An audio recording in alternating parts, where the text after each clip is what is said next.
Assalamualaikum warahmatullahi wabarakatuh. Selamat pagi dan salam sejahtera bagi kita semua. Om Swastiastu, Namo Buddhaya, salam kebajikan, Rahayu. Kami ucapkan selamat datang kepada seluruh peserta webinar dengan tema Peran Organisasi Profesi dalam Kehidupan Bermasyarakat dan Bernegara, Kamis 3 Desember 2020. Yang terhormat, Direktur Pendidikan Profesi dan Pembinaan Guru dan Tenaga Kependidikan, Bapak Dr. Praptono, MED. Yang kami hormati, para narasumber webinar, Bapak Dr. Andes Amih Al-Humani, MA, MED, PhD, Direktur Agama, Pendidikan dan Kebudayaan, Kementerian PPN Bappenas, Bapak Supratman SH, Direktur Advokasi, Deputi Bidang Pencegahan, Badan Narkotika Nasional Republik Indonesia. Bapak Profesor Dr. Haryono MPD, Wakil Kepala Badan Pembinaan Ideologi Pancasila. Yang kami banggakan, moderator kita hari ini, Bapak Imron Rosadi MPD, Sekjen Federasi Guru TIK dan KPPI Nasional. Serta yang kami muliakan, Bapak dan Ibu peserta seri webinar, baik yang ada di Zoom webinar maupun di live streaming YouTube Direktorat P3Geta Kemdikbud. Webinar ini juga difasilitasi untuk penyandang disabilitas rubah bicara.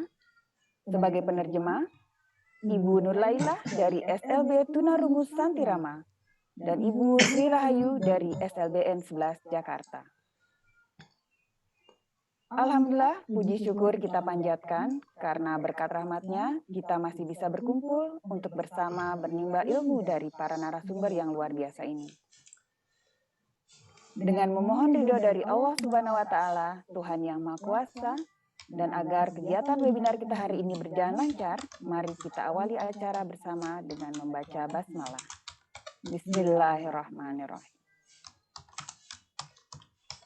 Memasuki agenda selanjutnya yaitu menyanyikan lagu Indonesia Raya. Hadirin dimohon berdiri.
Hadirin disilahkan duduk kembali. Sambutan kegiatan webinar yang akan disampaikan oleh Direktur Pendidikan Profesi dan Pembinaan Guru dan Tenaga Kependidikan. Kepada Bapak Dr. Praptono MED, kami silahkan. Baik, Bismillahirrahmanirrahim. Assalamualaikum warahmatullahi wabarakatuh. Yang saya hormati Pak Imron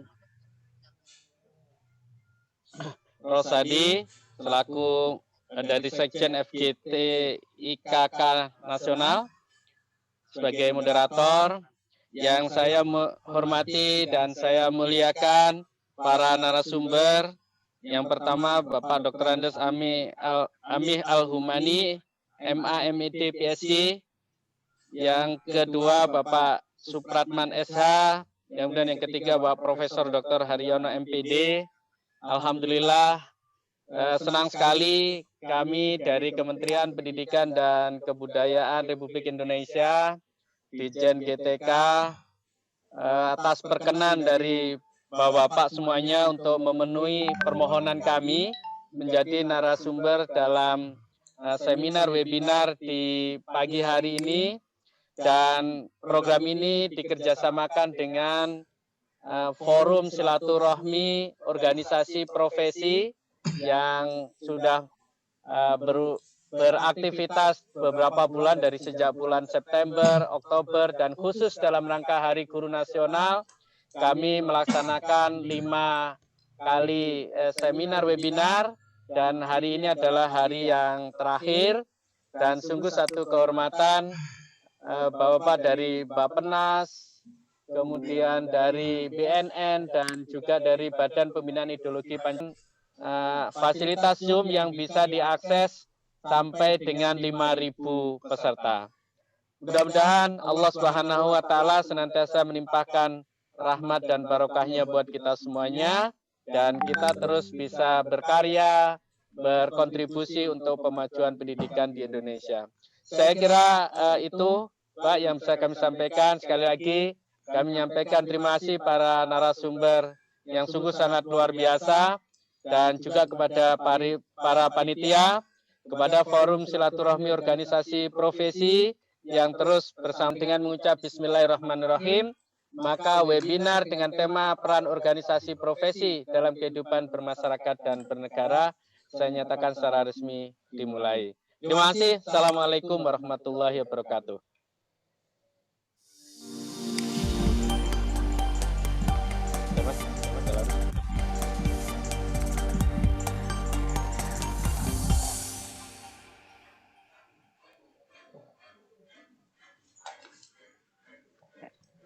Hadirin yang berbahagia, untuk menjadi catatan kita bersama bahwa seri webinar ini diselenggarakan dalam rangka Semarak Hari Guru Nasional tahun 2020 dan terbuka bagi guru dan tenaga kependidikan serta unsur pendidikan lainnya di seluruh Indonesia. Dan sebelum mengikuti webinar, mohon berkenan Bapak Ibu untuk registrasi melalui tautan aplikasi.p3gtk.kemdikbud.go.id/webinar dan mendaftar di tema webinar yang diinginkan. Untuk lebih jelasnya, mari kita saksikan video berikut ini. Alur pendaftaran webinar P3.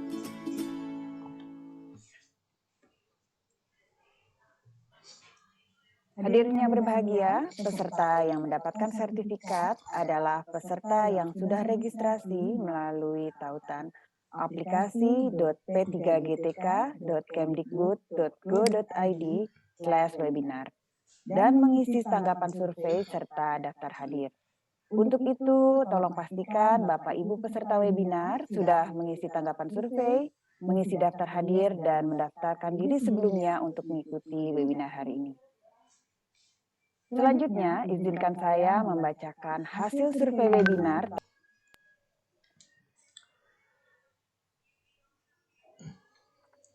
Baik, Bapak Ibu, untuk memaksimalkan waktu yang tersedia, mari kita bersama menyimak transfer ilmu pengetahuan dari ketiga narasumber yang luar biasa. Kepada Bapak Imron, kami silahkan untuk memimpin acara.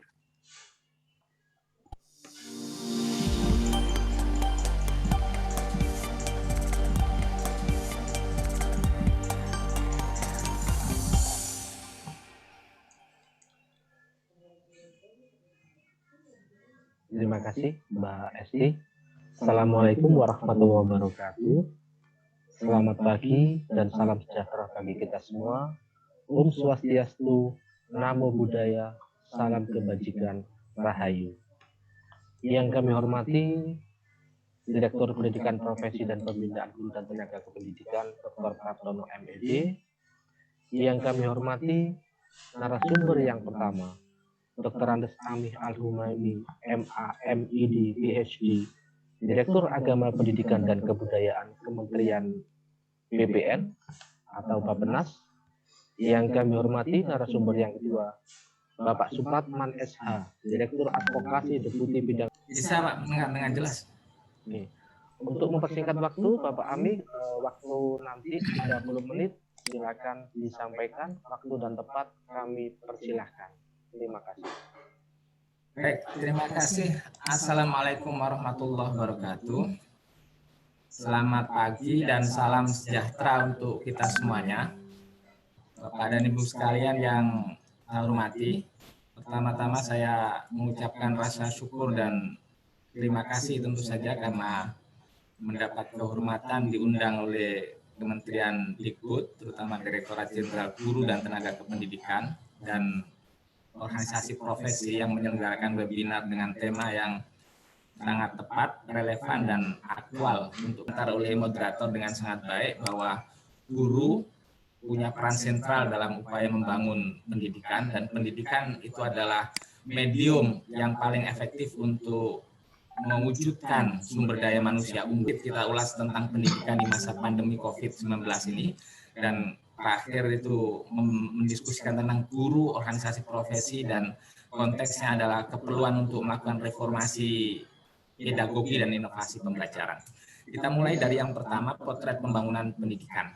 Bapak dan Ibu sekalian, selama bertahun-tahun pemerintah sudah menempatkan isu pendidikan itu dalam konteks yang sangat penting dan menjadi prioritas agenda strategis bangsa dalam pembangunan nasional itu. Dan investasi yang dilakukan untuk membangun pendidikan yang merata dan berkualitas itu bisa dilihat dari capaian-capaian setiap tahun. Antara lain adalah partisipasi pendidikan. Nah, ini profilnya, ini hasilnya.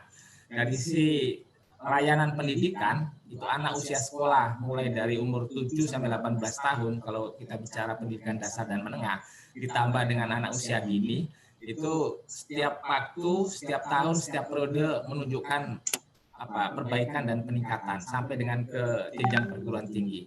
Dari tahun ke tahun kita lacak, misalnya mulai tahun 2010 misalnya sampai dengan tahun 2019, itu kelihatan sekali pergerakan naiknya tahapan mulai dari dasar, SMP sampai SMA dan juga perguruan tinggi. Ini angkanya di box atas dan bawah yang warna kuning itu. Jadi kalau di pendidikan dasar relatif sudah sangat tinggi, APK itu di atas 100, itu 107%. Pendidikan menengah itu 83,9%, pendidikan tinggi itu sekitar 32% gitu, dan untuk PAUD itu kira-kira 63%. Nah, Bapak dan Ibu sekalian, di antara capaian-capaian penting itu kita masih menghadapi isu anak tidak sekolah. Jadi anak tidak sekolah itu ada beberapa alasan. Jadi dia sudah masuk ke sistem persekolahan kemudian putus sekolah atau tidak pernah mengalami bangku sekolah sama sekali. Nah, di dalam peta itu sudah diletakkan itu warna-warna yang penting kita pahami bahwa kalau dari sisi angka partisipasi kasar di sekolah menengah itu secara nasional sudah 83,9%.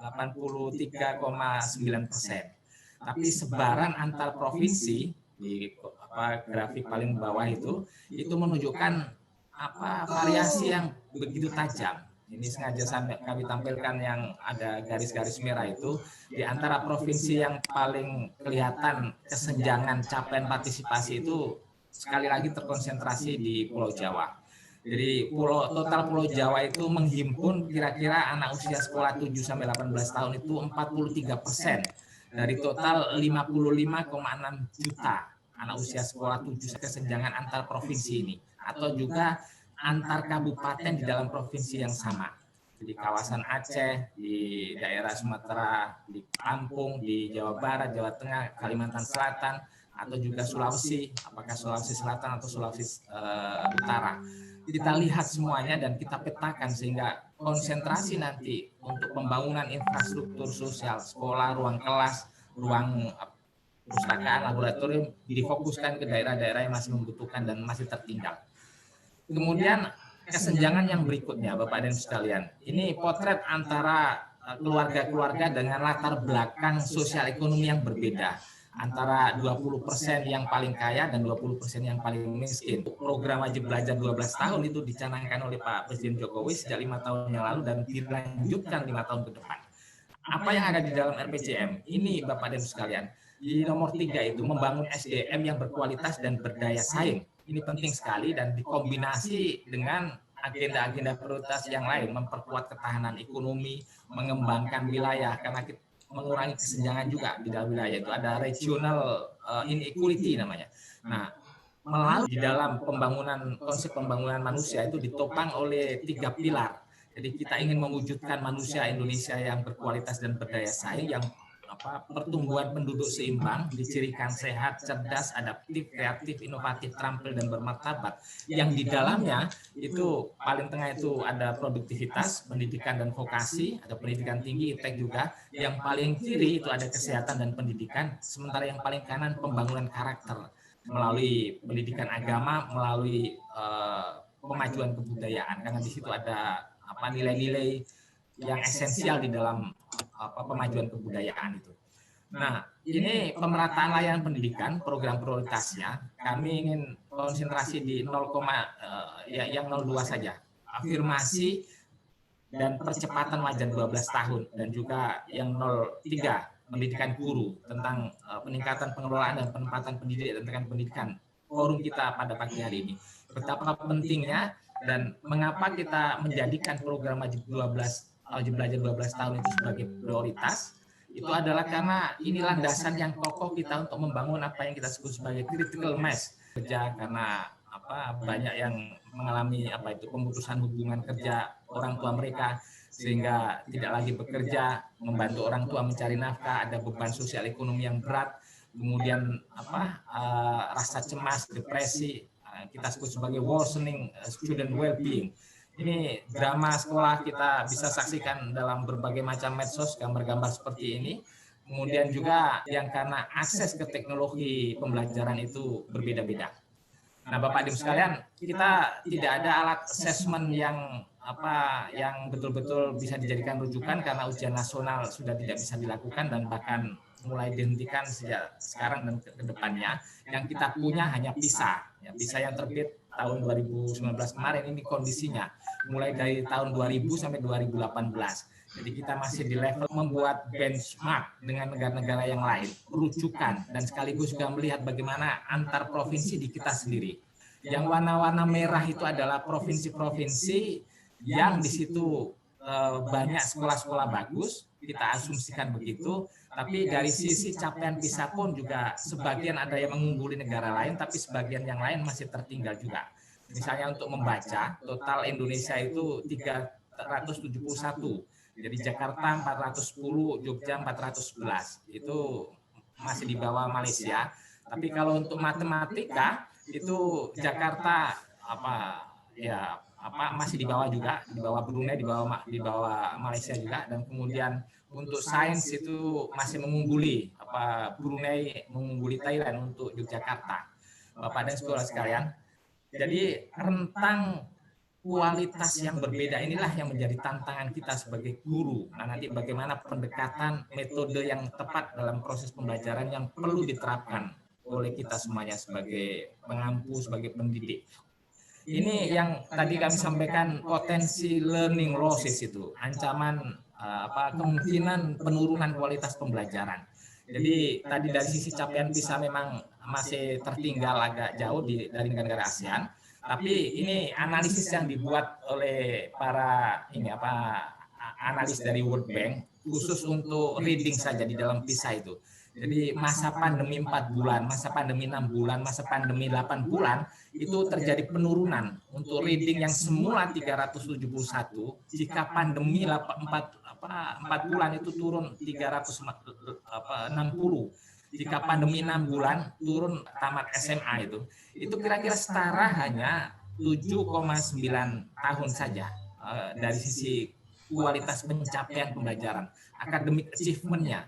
Nah, inilah potret pembangunan pendidikan kita dari sisi kualitas.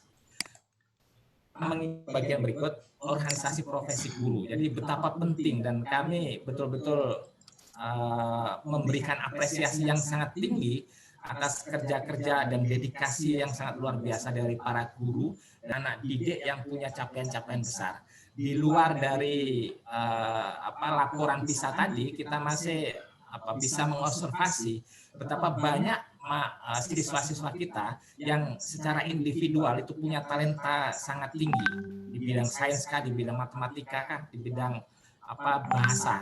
Dan itu bisa dilihat misalnya dalam aneka kompetisi domestik maupun kompetisi internasional. Kita punya Olimpiade Sains Nasional misalnya. Banyak sekali siswa-siswa yang unggul itu, dan itu sepenuhnya adalah karena kerja profesional para guru. Jadi kalau kita merujuk berbagai macam literatur, kita bisa memastikan bahwa guru yang efektif dalam menjalankan proses pembelajaran itu karena memenuhi dua hal sekaligus. Jadi penguasaan subjek content knowledge dan sekaligus juga punya keterampilan yang disebut sebagai pedagogical skills. Itulah yang menentukan kualitas pembelajaran dan melahirkan student sangat bagus ya, memberi perhatian tentang betapa Indonesia, betapa bangsa, betapa pemerintah itu berutang pada para guru dan terutama pada para guru honorer, karena kuota pengangkatan untuk PNS sendiri terbatas dan sedang difasilitasi oleh Kementerian Dikbud melalui pengangkatan P3K itu tentu melalui proses yang prosedural dan seleksi yang juga alamiah saja. Nah, mudah-mudahan itu semuanya bisa menjadi bagian bagaimana memfasilitasi guru untuk ini kita sebut sebagai continuous professional development. Kalau dalam kita sebut sebagai pengembangan keprofesian berkelanjutan, disingkat sebagai PKB. Jadi kita ingin memastikan juga, dan kami di Bappenas bekerja bersama dengan Ditjen GTK untuk supaya mengemas program-program pelatihan antara lain melalui guru penggerak atau juga nanti ormas penggerak juga yang kita sebut sebagai in-service training, dan jalurnya macam-macam, dan lembaga penyelenggara pelatihannya pun bisa difasilitasi oleh Kemdikbud, termasuk antara lain macam sumber pembelajaran melalui modul belajar yang bisa diakses, atau juga akomodasi isu mutakhir revolusi industri dan kecakapan-kecakapan yang diperlukan. Nah, ini kecakapan abad 21 yang perlu dipunya dan perlu diperkuat, perlu diperkaya oleh kita semuanya, para pendidik, para guru. Jadi kita memahami tadi dua kompetensi dasar, subject content knowledge, ini kita sebut sebagai core subject itu, dan juga pedagogical skills. Dan di antara kedua kualifikasi kedua kompetensi itu selalu mencoba responsif terhadap dinamika perkembangan dengan cara mengadaptasi keterampilan-keterampilan tambahan, penguasaan teknologi, karena itu maka harus melek informasi, melek media, melek TIK itu. Dan Bapak Ibu sekalian, yang penting itu adalah social skills dan human soft skill. Yang ini dikotakkan beberapa ini. Jadi reformasi pedagogi dan inovasi pembelajaran itu harus juga mengadopsi elemen-elemen soft skill dan juga social skills itu. Tinggal 5 menit untuk paparannya. Berapa menit? Tinggal 5 menit, Bapak. Nanti baik, ya ini tinggal slide. Saya akan percepat sini. Oke, baik. Terima kasih. Mohon maaf. Ya. Jadi ini kompetensi abad 21 ini kita semuanya perlu mengadopsi secara baik itu untuk sekaligus tadi memperkaya dua kompetensi dasar tadi, subject content knowledge dan juga pedagogical skills. Nah, Bapak dan Ibu sekalian, saya ingin menampilkan ini sebagai ilustrasi. Jadi di tahun dulu sebelum PISA itu ada TIMSS namanya. Jadi ada survei yang dilakukan kepada para guru, pendekatan pembelajaran atau pengajaran yang tepat dan yang baik, yang itu efektif itu seperti apa. Maka diketahuilah hasilnya ini. Jadi guru-guru yang mengajar matematika itu sebagian besar ketika dalam proses pembelajaran itu alokasi waktu itu hanya untuk ceramah tunggal. Jadi ceramah satu arah begitu. Exposition namanya, expository learning approach itu. Itu dalam tim. Dengan inquiry learning approach itu memperkuat daya imajinasi, inisiatif, pemikiran kreatif dan juga kritis juga, serta keterampilan analisis para siswa. Dan Bapak dan sekalian ini dikonfirmasi dari studi mutakhir yang guru-guru non LPTK dikatakan dari sisi penguasaan subjek content knowledge itu dianggap bagus. Tapi hal yang menarik itu adalah murid-murid yang diajar oleh guru-guru yang lulusan LPTK itu ternyata hasil pembelajarannya itu lebih baik. Jadi mungkin kan ada faktor tadi pedagogical skills tadi yang para guru lulusan LPTK itu jauh lebih bagus. Karena itu kami mengatakan di dalam panah merah itu, teaching is not only about mastering contents of the subjects, but it is also about how to deliver subject matters. Bapak dan sekalian, betapa pentingnya peran guru, betapa pentingnya guru yang menguasai ilmu pedagogi dan ilmu didaktika. Nah, Bapak dan sekalian, ini inovasi pembelajarannya. Kita ingin mengatakan bahwa kita tidak bisa mengelakkan kebutuhan siswa yang berbeda-beda, bervariasi, dan karena itu perlu difasilitasi. Materi pembelajaran juga harus beragam, dan juga ini komunitas geografis dan juga virtual yang itu kelihatan sekali sekarang dalam musim pandemi itu, dan itu sangat dominan. Jadi guru tak tergantikan oleh teknologi, tapi sumber pembelajaran yang dilahirkan oleh teknologi-teknologi pendidikan itu juga menjadi alternatif bagi para murid. Nah, bagaimana ini beberapa kemampuan dalam pengembangan guru 4.0 penting sekali untuk literasi teknologi, literasi data, dan yang terpenting juga religious literasi. Kita harus mengajarkan tentang toleransi, tentang keragaman, tentang menghargai perbedaan, bersikap moderat. Jadi penting sekali. Digital literasi memanfaatkan aneka macam akses ke media. Proses pembelajaran itu disebut sebagai a journey of learning for knowledge.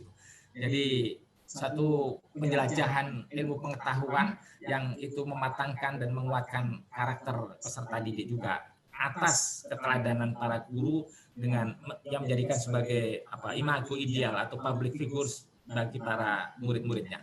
Nah, Bapak Ibu, saya mengutip sedikit saja karena mungkin sebagian ada komunitas dari perguruan tinggi beberapa profesi ini. Kalau di tradisi, di antara yang penting itu adalah etika dan adab dalam bagaimana layaknya orang yang menuntut ilmu, yang menggali ilmu pengetahuan. Bagian terakhir, ini peran organisasi profesi guru, jadi memajukan profesi, meningkatkan kompetensi, pengembangan karir profesional juga, memberi perlindungan profesi, meningkatkan kesejahteraan dan juga pengabdian kepada masyarakat. Kita ingin memperkuat peran-peran sentral organisasi profesi guru ini karena antara organisasi profesi dan pemerintah penting untuk kita semuanya dalam rangka memaksimalkan peran profesi guru untuk pendidikan yang bermutu bagi anak bangsa Indonesia. Terima kasih, selamat Hari Guru, dan dedikasi tak terbatas kepada anak-anak didik dan kita semuanya berutang kepada para guru. Terima kasih, Assalamualaikum warahmatullahi wabarakatuh. Terima kasih, Assalamualaikum warahmatullahi wabarakatuh. Terima kasih Bapak Ahwi Al-Humaimi. Mohon izin kalau berkenan masih tetap di sini karena nanti sesi pertanyaan akan kami berikan setelah semua narasumber menyampaikan paparannya. Kita berikan aplaus buat Bapak Ahwi Al-Humaimi atas materi dan penjelasannya yang luar biasa bagaimana membangun sumber daya manusia unggul. Ternyata pendidikan menjadi tolak ukur atau sudah hadir Bapak Supratman Sarjana Hukum. Beliau adalah Direktur Advokasi Deputi Bidang Pencegahan Badan Narkotika Nasional Republik Indonesia. Saya sapa dulu. Assalamualaikum Bapak Supratman. Waalaikumsalam. Waalaikumsalam. Selamat pagi Bapak Moderator. Selamat pagi Bapak. Bagaimana kabarnya Bapak Supratman? Sehat Alhamdulillah. Ya? Alhamdulillah sudah swab hari kemarin, Pak. Hasilnya udah sehat. Siap. Oke, terima kasih. Mohon izin kami sampaikan latar belakang kami mengadakan webinar terkait subtema yang kedua, yaitu peran guru dalam mencegah dan advokasi dampak penyalahgunaan narkotika. Kami mengundang Bapak Supratman sebagai Deputi Bidang Pencegahan karena kami sebagai guru yang juga tergabung dalam organisasi guru ingin memberikan paparan yang sejelas-jelasnya bagaimana kami memberikan pencegahan, memberikan advokasi kepada anak didik kita. Kita tahu bahwa sesuai data yang terakhir yang saya baca yang dari BNN bahwa 2,3 juta para pengguna narkoba adalah di kalangan pelajar dan mahasiswa. Kami sebagai guru sangat miris sekali, sangat sedih ketika melihat anak didik kami sampai terjerumus dalam dunia narkotika. Sehingga kami sebagai orang tua kedua di sekolah harus memberikan penguatan, harus memberikan pencegahan, harus memberikan semacam tameng bagaimana agar anak didik. Assalamualaikum warahmatullahi wabarakatuh. Selamat pagi, salam sejahtera buat kita semua yang kami hormati, perwakilan atau dari Dirjen Guru dan Tenaga Pendidikan, serta Direktorat Pendidikan Profesi dan Pembinaan Guru dan Tenaga Pendidikan, Kemendikbud, dan para peserta guru, kepala beberapa hal terkait dengan pencegahan penyalahgunaan narkoba. Di mana di dalam Undang-Undang Nomor 35 Tahun 2009, khususnya di Pasal 4 huruf B, melindungi, menyelamatkan ya generasi kita. Ya, ini khususnya harus ada peran dari seluruh lapisan atau komponen masyarakat. Khususnya di lingkungan Kementerian Pendidikan dan Kebudayaan ini sudah banyak sekali kerjasama yang kita lakukan selama ini. Dan juga kami mengapresiasi acara seperti ini yang sangat luas, webinar yang begitu besar. Insya Allah semua para guru dan para peserta nanti dapat menambah ya tentang wawasan sedikit tentang bagaimana melakukan pencegahan khususnya di lingkungan anak didik kita. Pencegahan ini kita lakukan dengan 3 cara, yaitu pencegahan primer, sekunder, dan tersier. Di mana primer ditujukan pada anak-anak dan generasi muda yang belum pernah menyalahgunakan narkoba. Artinya memang mencegah, yang memang belum terpapar, yang belum begitu mengenal, khususnya anak-anak sekolah, anak remaja kita. Ya. Juga semua sektor masyarakat yang berpotensi membantu generasi muda untuk tidak menyalahgunakan narkoba. Ini tujuannya. Kegiatan pencegahan primer terutama dilaksanakan dalam bentuk penyuluhan, bisa penerangan, sosialisasi, dan juga dikaitkan dalam KIE atau juga masuk ke dalam kurikulum di sekolah. Sedangkan pencegahan sekunder, di mana anak-anak atau generasi muda yang sudah mulai mencoba. Nah, angka coba pakai ini sudah banyak, Pak. Sudah banyak sekali, ya, menyalahgunakan narkoba. Serta sektor-sektor masyarakat yang dapat membantu anak-anak generasi muda agar berhenti ya menyalahgunakan narkoba. Itu upaya yang kita harus lakukan. Sedangkan kegiatan pencegahan sekunder menitik beratkan sudah menjadi korban, Pak ya. Sedangkan sektor-sektor masyarakat yang bisa membantu ya mantan korban gangguan ini untuk tidak menggunakan lagi. Artinya mempertahankan relapse agar mereka yang sudah menjalani rehabilitasi tidak mengulangi, tidak menggunakan lagi. Kegiatan pencegahan tersier dilaksanakan dalam bentuk bimbingan sosial, konseling terhadap yang bersangkutan dan keluarga, termasuk keluarga serta kelompok sebaya. Penciptaan lingkungan sosial dan pengawasan sosial yang menguntungkan bekas korban untuk mantapnya kesembuhan, pengembangan minat, bakat, dan keterampilan kerja, pembinaan orang tua, keluarga, teman, dan korban, dan di mana korban tinggal, agar siap menerima bekas korban dengan baik, jangan sampai 2019, di mana ini menjadi dari prevalensi 1,77% menjadi 1,8%, ada kenaikan 0,3%, ini terjadi penyalahgunaan NPS, di mana NPS ini zat ya psikoaktif yang baru, ya, yang banyak beredar di luar negeri, juga sebagian sudah beredar di Indonesia. Angka prevalensi terhadap orang yang pernah pakai menjadi berhenti menggunakan dan tidak mengkonsumsi narkoba, penduduk Indonesia yang berhasil kita selamatkan melalui baik itu pencegahan, rehabilitasi, dan kegiatan-kegiatan lain yang dilakukan secara komprehensif dan masif, baik itu di lapisan masyarakat, instansi pemerintah, dunia pendidikan, maupun di kelompok-kelompok masyarakat.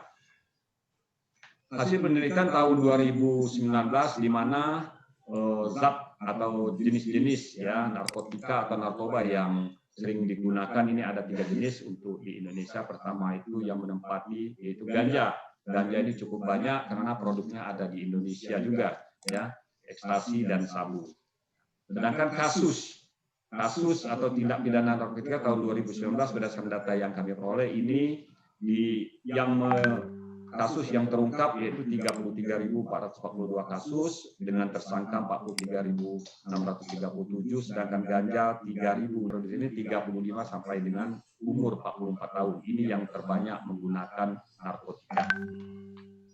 Selanjutnya kami sampaikan bahwa tersangka kasus narkotika berdasarkan tingkat pendidikan. Nah, ini perlu perhatian kita di mana masih berstatus mahasiswa dan pelajar ada sebanyak 1.493 mahasiswa. Ini yang terjaring atau ditangani ya menjadi kasus, dan pelajar 1.105 pelajar. Dari sisi pendidikan, di mana SMA ini berada di angka yang cukup tinggi, ya, di mana 28.416, sedangkan SD ada juga yang sudah terpapar yang menggunakan seperti lem atau obat-obat keras dan obat-obat bebas yang diracik atau disalahgunakan, sehingga mereka kadang-kadang kasihan nih, ya, sangat berbahaya untuk kesehatan karena dosis yang digunakan itu biasanya itu sangat berlebihan sehingga mereka menjadi play gitu. Sedangkan SMP lebih kurang ada 13.379.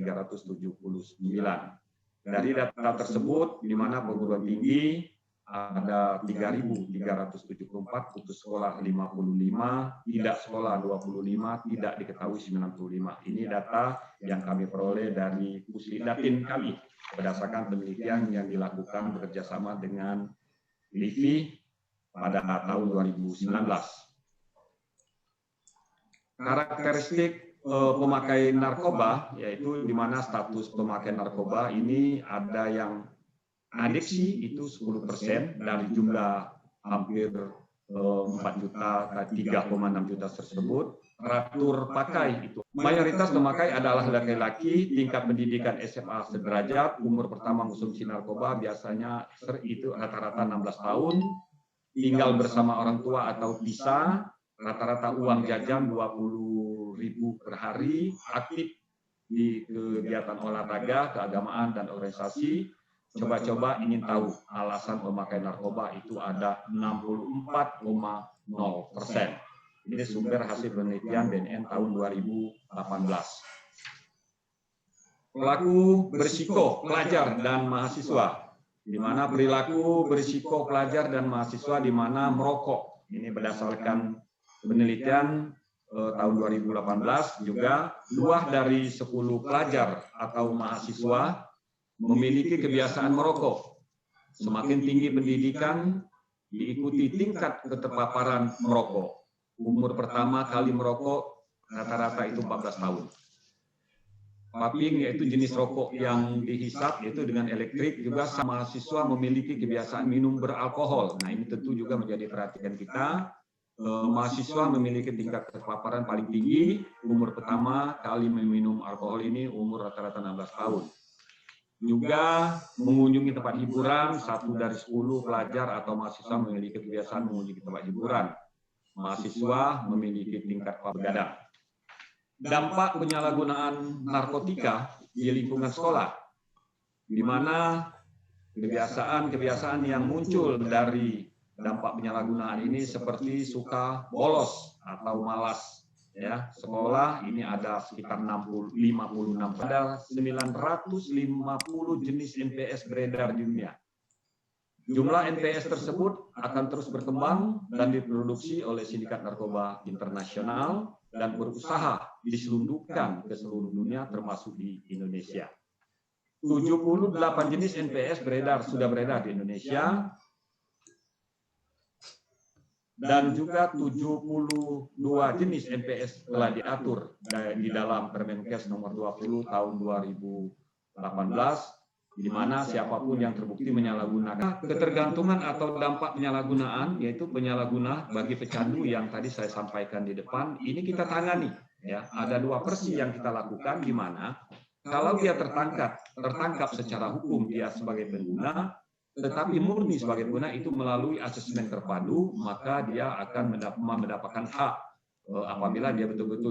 Kebijakan dan strategi BNN dalam upaya pencegahan di lingkungan pendidikan, di mana BNN bersama stakeholder melakukan sinergi dalam mewujudkan regulasi dan dukungan pencegahan pemberantasan penyalahgunaan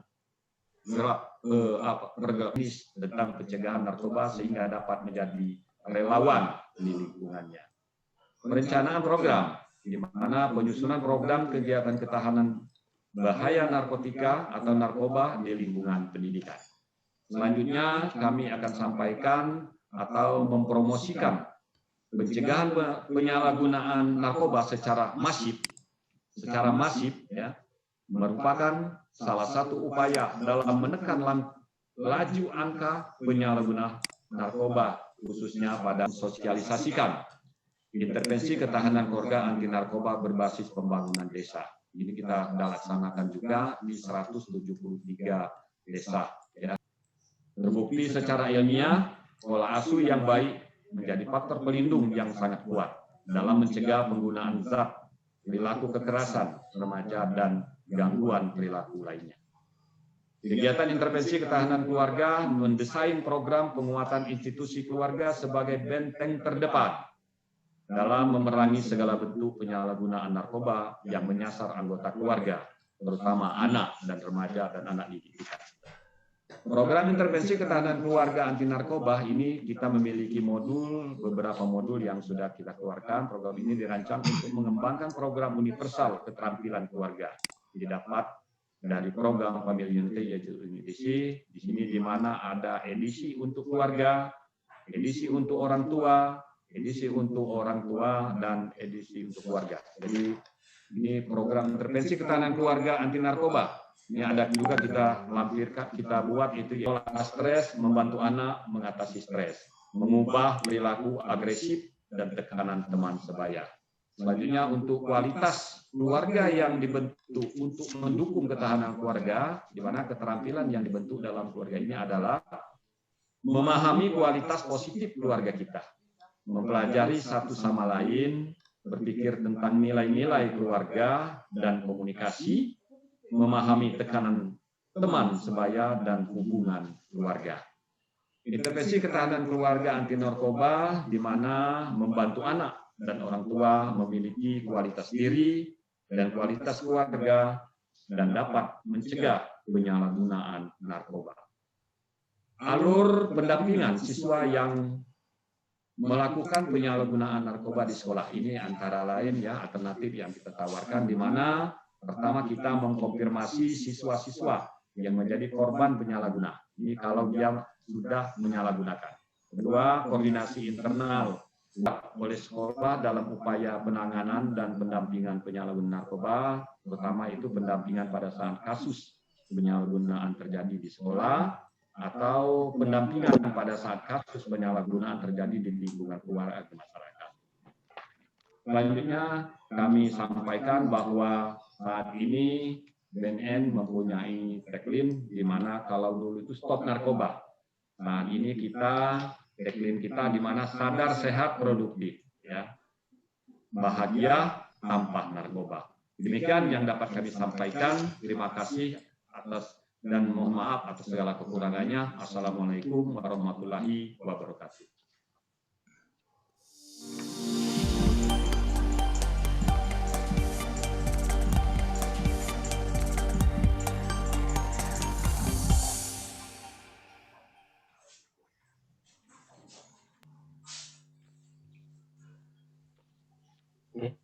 Terima kasih Bapak Suparman dari Direktur Advokasi Deputi Bidang Pencegahan Badan Narkotika Nasional Republik Indonesia.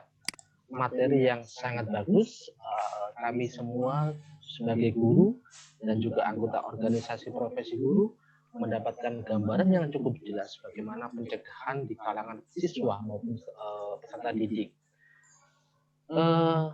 Untuk rekan-rekan peserta webinar yang ingin mengajukan pertanyaan bisa melalui Q&A di Zoom atau chat di YouTube. Nanti tim panelis akan menyeleksi pertanyaan-pertanyaan yang akan dibuat, atau nanti bisa menggunakan raise hand. Mohon izin Bapak Supratman, saya ingin ngobrol dengan Pak Supratman ini terkait dengan narkotika. Ada beberapa literatur yang saya baca, apakah benar pengedar itu cenderung mencari pangsa pasar di kalangan pelajar? Karena beberapa penelitian yang saya baca itu menyatakan bahwa ketika itu digunakan oleh para pelajar yang usia masih 20 tahun, mereka akan rentang menggunakannya jauh lebih lama daripada mereka pangsa pasarnya mungkin orang-orang yang sudah ekonominya mapan. Apakah benar seperti itu Pak Supratman kalau dari pandangan BNN? Baik Pak, jadi permasalahan penyalahgunaan narkoba ini kan berdasarkan penelitian memang banyak yang terpapar itu di kaum muda Pak ya, katakanlah anak remaja. Kenapa anak remaja ini kan kena masa labil Pak, satu masa labil dan masih mudah sekali untuk dipengaruhi melalui teman-teman sebaya biasanya. Jadi memang para bandar itu lebih senang dia mempengaruhi generasi muda ini. Juga mungkin secara ini ya, jujur Pak, masalah narkoba ini bukan permasalahan yang kecil Pak. Permasalahannya udah permasalahan internasional. Nah, kenapa? Mungkin juga ada arahan-arahan atau sasaran itu untuk membunuh generasi itu ya. Satu generasi itu ya generasi muda. Nah, makanya kita sangat intens dan ini aktif bagaimana membentengi ya, membentengi mulai dari balita ya, mulai dari balita sampai dengan mereka dewasa. Karena siapapun ya, sekarang saat ini kan yang ke depan ini kan yang lebih besar itu kan yang terpengaruh dengan narkoba ini kan usia-usia produktif Pak. Dan calon-calon ya, calon-calon lah ya, namanya anak SDM unggul kita. Nah ini yang diserang ya. Proyeksi kita pada tahun 2045 itu sangat besar Pak. Proyeksi kita kalau tidak kita lakukan pencegahan secara masif di dunia pendidikan, perguruan tinggi, sekolah dasar dimulai dari TK, semuanya ini akan membawa dampak yang sangat buruk Pak terhadap pertumbuhan generasi muda kita ke depan. Jadi intinya memang kenapa itu anak muda itu lebih disukai? Ya yang dia belum punya pendirian. Satu, mudah digoda, ya, dan juga ya menghancurkan generasi itu dari situ. Itu Pak, sementara Pak jawaban kita. Terima kasih Pak Supratman. Kalau kita evaluasi materi, kalau kita cermati memang apa namanya ya, memang narkotika sangat berbahaya Pak ya, lebih mungkin hampir sama dengan terorisme. Karena seperti disampaikan Pak Supratman tadi bahwa ketika bandar atau pengedar narkoba itu menjadi di kalangan remaja, otomatis kalau seandainya banyak remaja yang menggunakan narkoba, otomatis negara juga akan menjadi rapuh Pak ya, karena SDM unggulnya tidak tercapai. Kemudian generasi emasnya juga akan bermasalah di tahun 2045 apa yang sudah diprogramkan oleh Presiden.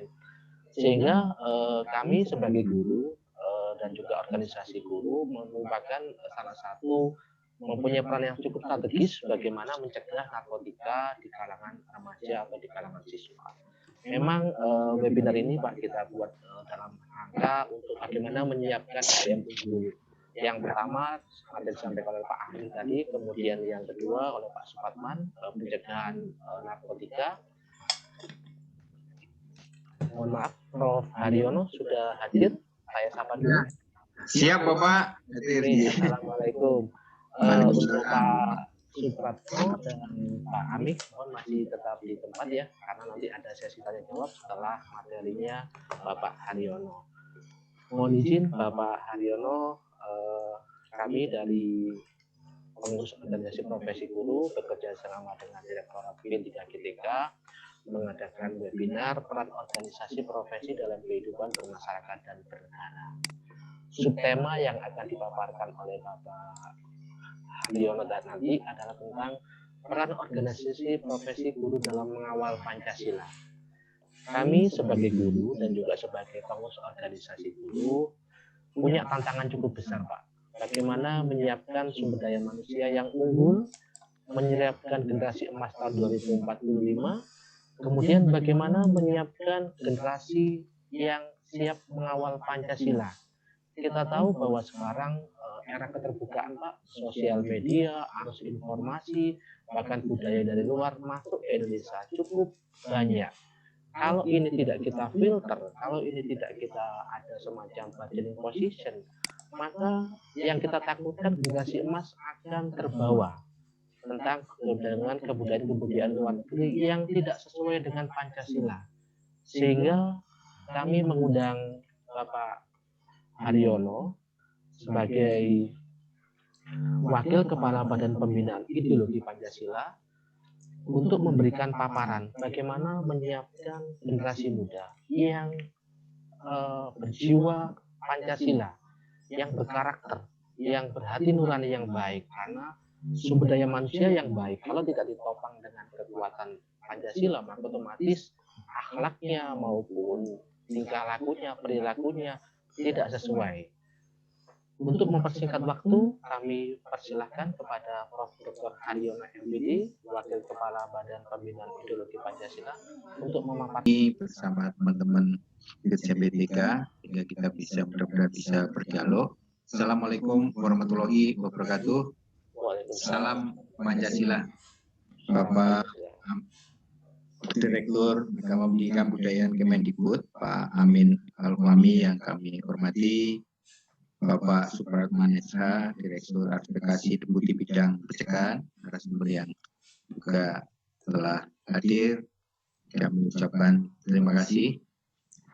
Yang pertama-tama barangkali yang perlu kita sepakati bersama adalah bahwa Pancasila telah menjadi dasar negara kita, pandangan hidup bangsa kita. Namun demikian, tidak serta-merta ketika Pancasila sudah dijadikan dasar negara dan pandangan hidup bangsa kita, itu bisa terwujud. Sehingga setelah kita 75 tahun merdeka pun, sebagaimana tadi disampaikan oleh Pak Imron, itu pada saat beliau memaparkan seminar tahun 1966, mengatakan bahwa Pancasila adalah soal perjuangan, di slide 2. Karena mengapa Pancasila itu adalah soal perjuangan? Karena Pancasila itu bukan warisan alamiah atau warisan biologis sebagaimana dalam buku Mendel itu. Tapi Pancasila adalah keyakinan dan pendirian yang asasi, sehingga kalau kita menginginkan Pancasila itu tertanam dalam bangsa kita, bahkan negara kita, itu harus kita perjuangkan bersama. Artinya apa? Pancasila tidak akan mungkin terwujud tanpa ada sebuah perjuangan. Nah, untuk itulah maka momentum pagi ini menjadi sangat menarik kalau kita kemudian bagaimana posisi Pancasila dalam kehidupan berbangsa disepakati, yaitu karakter yang pertama adalah Pancasila harus bisa menyatukan semua elemen bangsa kita. Karena semua elemen bangsa yang ada di Indonesia itu tidak seragam. Ada yang etnisnya berbeda, rasnya berbeda, keyakinan beda, budaya berbeda. Nah, ini harus memiliki formasi banyak dikumandangkan. Tapi Pancasila selain sebagai sebuah meja statis, itu juga lestar dinamis, yaitu yang bisa menuntun. Nah, inilah yang tadi pertanyaan Pak Imron lebih banyak menyangkut pada aspek bagaimana masa depan Indonesia ini. Sehingga Pancasila harus bisa menjadi orientasi kehidupan kita. Nah, Bapak Ibu yang kami hormati, yang menarik juga di dalam sidang BPUPK, Pancasila pertama kali diminta itu sebagai dasar negara. Sehingga Rajiman Widyodiningrat menyatakan, apa dasar dari negara yang akan kita dirikan ini? Nah, ini dan harus bisa menjadi pelopornya, tentunya adalah aparatur negara. Nah, disinilah kami kemudian di BPIP menekankan, Pancasila tidak sekedar moral hidup bagi warga negara, tetapi yang paling prinsip adalah Pancasila harus dijadikan dasar negara, dan disinilah aparatur negara termasuk ASN harus bisa menjadi teladan. Jadi sebelum rakyatnya diminta untuk menjadi Pancasilais, aparatur negaranya ini yang harus lebih Pancasilais. Sehingga mudah-mudahan korupsi, kolusi, dan nepotisme itu tidak menggerogoti wibawa negeri kita ini. Karena aparatur negara harus bisa menjadi teladan bagi kita semua. Bapak Ibu yang kami hormati, kemudian juga Pancasila ini sebagai dasar negara tidak akan mungkin bertahan lama kalau dia tidak diambil dari nilai-nilai budaya bangsa Indonesia, yaitu sebuah nilai-nilai yang telah menjadi pandangan hidup ini. Nah, kondisi inilah yang kemudian menjadi prinsip bagi kita semua bagaimana menciptakan idealitas Pancasila, yaitu sebuah tatanan masyarakat yang adil, makmur, atau dalam visi kebangsaan kita menjadi bangsa yang merdeka, bersatu, berdaulat, adil, makmur, ini bisa terwujud. Karena faktanya, tadi Pak Imron juga sudah menyinggung, realitasnya tidak sederhana ini. Kita sadari bahwa Papua sedang bergolak, kemudian saudara-saudara kita sekarang juga banyak menciptakan perbedaan dengan pemerintah, kegaduhan, dan seterusnya. Itu semua tidak akan mungkin bisa diselesaikan oleh pemerintah sendiri, sehingga perlu ada kerjasama antara pemerintah, masyarakat, dan swasta. Mudah-mudahan kita sesama elemen bangsa tidak saling melecehkan, tidak saling menghina atau menyalahkan, tapi dengan rambu-rambu Pancasila kita bisa saling menyadarkan, memberdayakan bagaimana cita-cita kita berikutnya. Kenapa ini saya tekankan? Karena posisi Pancasila sebagai dasar dan fungsi cita-cita, itu di slide keempat, itu saya gambarkan bahwa nggak mungkin kita bisa menjadi bangsa merdeka kalau kita tidak bersatu. Dan nggak mungkin kita bisa menjadi bangsa yang berdaulat kalau tidak menguasai teknologi dan ilmu pengetahuan atau iptek.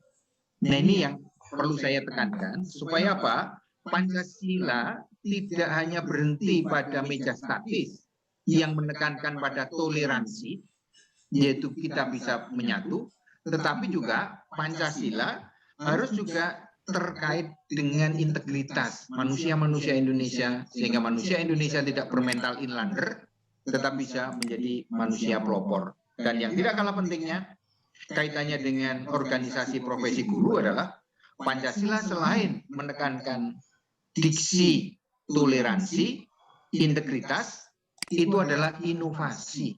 Tidak mungkin bangsa Indonesia bisa menjadi bangsa yang berdaulat, bangsa yang makmur, kalau tidak ada inovasi. Jadi 3 hal ini yang barangkali menjadi sangat penting. Ya. Tetapi itu semua, Bapak Ibu yang kami hormati, memerlukan sebuah prasyarat, yaitu bagaimana kita membangun kesadaran nasional kita di slide kelima itu. Yang intinya apa? Ini saya ambilkan dari tulisannya Bung Hatta yang risau pada saat itu, bagaimana sebuah bangsa itu tidak akan bisa berdiri tegak kalau di antara mereka belum menyatu. Caranya apa? Yaitu menghancurkan ikatan kebangsaannya tersebut dengan berbagai cara. Salah satunya adalah menjauhkan bangsa kita dari tradisi dan kebudayaannya. Maka Bung Hatta melontarkan di dalam tulisannya itu, yaitu bahwa kita harus punya keinsafan, kalau istilahnya Bung Hatta, keinsafan kebangsaan, bahwa kita semua warga negara dari Papua sampai dengan Aceh, Sabang sampai Merauke, itu adalah saudara sebangsa. Lalu kemudian juga ada keinsafan kenegaraan, bahwa negara kita ini baru bisa eksis kalau semua elemen bangsa saling menjaga. Kemudian yang ketiga, yaitu keinsafan akan pemerintahan. Negara hebat apapun perlu ada pemerintahan, dan pemerintahan yang baik itu harus ada regulasi, pergantiannya diatur seperti regulasi yang ada, sehingga jangan sampai sirkulasi elit pemerintahan itu jatuh bangun tanpa ada landasan yang cukup. Nah, kondisi inilah yang barangkali perlu kita tekankan, bahwa ketika pemerintah itu sedang dirongrong mengembangkan inovasi dan seterusnya, justru di sini menjadi tantangan-tantangan bagi kita semua. Nah, Bapak Ibu yang kami hormati, dalam kondisi inilah saya jadi teringat oleh pendapatnya Ki Hajar Dewantoro di dalam Kongres Persatuan Kebangsaan yang ada di Surabaya itu. Kita lupa bahwa tujuan pendidikan nasional itu adalah mengubah pendidikan kolonial menjadi pendidikan nasional. Maknanya apa? Bahwa pendidikan kita tidak boleh segregatif, tidak boleh elitis. Dalam kondisi yang semacam ini, maka pengajaran nasional harus selaras dengan penghidupan bangsa dan kehidupan bangsa. Bapak Ibu yang kami hormati, makanya saya juga setuju dengan kebijakan kementerian yang awalnya mendorong agar kita lebih produktif. Tulisan-tulisan kita dihargai di jurnal ilmiah. Tetapi juga ini harus perlu kita imbangi Kalau tulisan para pakar Indonesia ditulis dalam bahasa Inggris dan diterbitkan di jurnal internasional, kira-kira yang punya akses membaca dan memanfaatkan orang internasional atau bangsa kita sendiri. Sehingga kalau ada temuan-temuan pendidikan, temuan dalam bidang ekonomi, bahkan temuan yang terkait dengan alutsista, potensi alam kita yang bisa diakses untuk pengembangan ekonomi, kalau ditulis di jurnal-jurnal internasional itu bagus untuk untuk mengangkat grade-nya dosen yang bersangkutan maupun lembaga tempat dia berada. Tetapi kita juga perlu mempertimbangkan, lalu kapan saudara-saudara kita yang bangsa Indonesia punya akses sehingga temuan-temuan ini bisa diketahui dan seterusnya. Artinya apa? Kita sebagai pendidik itu juga tidak hanya mendidik saudara-saudara kita di kelas, apa itu siswa dan mahasiswa kita. Kami juga berharap mudah-mudahan ikatan guru atau ikatan profesi guru juga punya tanggung jawab. Kita semua bukan hanya guru kelas, guru mata pelajaran, tapi juga guru bangsa. Sehingga temuan-temuan kita, pikiran kita, hasil riset kita tidak hanya diketahui oleh murid dan mahasiswa kita, tapi juga diketahui oleh masyarakat pada umumnya. Nah, untuk itulah kami berharap gerakan untuk meningkatkan artikel yang skopus itu tidak terlalu didewa-dewakan. Ini perlu diimbangi dengan gerakan menulis, dan tulisan itu bisa mencerahkan dan mencerdaskan sesama elemen bangsa. Bapak Ibu yang kami hormati, nah untuk itulah Pak Tilar itu pernah menulis bagaimana ilmu pendidikan di Indonesia harus berbudaya atau berbasis kepada nilai-nilai budaya bangsa kita. Bagaimana kita ikatan profesi guru ini, saya dengar dari Pak Imron juga menarik, bahwa generasi muda itu harus memiliki karakter. Dan pemilikan karakter ini sudah diingatkan oleh para pendiri bangsa kita. Bung Hatta di dalam bukunya Menuju Indonesia Merdeka, dan Bung Karno di dalam bukunya Mencapai Indonesia Merdeka, yang intinya menyatakan bahwa kerugian kita terbesar sebagai daerah jajahan itu bukan hilangnya aset ekonomi, bukan matinya para ekonomi, harus berbasis pada dokumen-dokumen otentik yang ada di Arsip Nasional Republik Indonesia ANRI. Sayangnya ini, maaf, kalau kita sampai dokumen ANRI belum kita akses keseluruhan, kita lihat sampai sekarang saya tangkap untuk kelahiran Pancasila aja orang berebut 1 Juni, 22 Juni atau 18 Agustus. Seolah-olah kelompok tertentu itu miliknya 1 Juni, kelompok tertentu miliknya 22 Juni, kelompok lain 18 Agustus. Kan ironis. Pancasila dilahirkan oleh para pendiri bangsa untuk menyatukan bangsa kita, tapi untuk